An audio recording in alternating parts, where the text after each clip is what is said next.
Hello everyone, welcome to a new video. In this video, I will show you how to find location history in Google Map. It's very useful, but it's very simple and easy. So let's start. First, open Google Map app on your phone. Then tap on profile picture icon. Now tap on your timeline.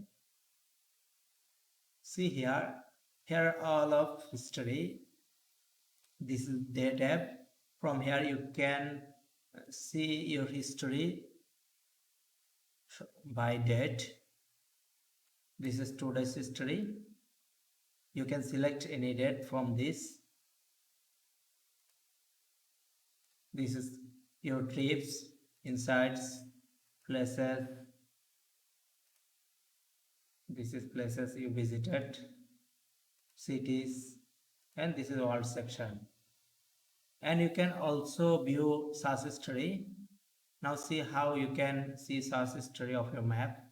For this, tap on the search bar. See here, this is search history. You can see all search history by tapping here. See here, this is all search history. That's it for now. I hope you enjoy this tutorial. If you enjoy this, please like this and also as well as subscribe our channel for more interesting tech video like this. Thank you.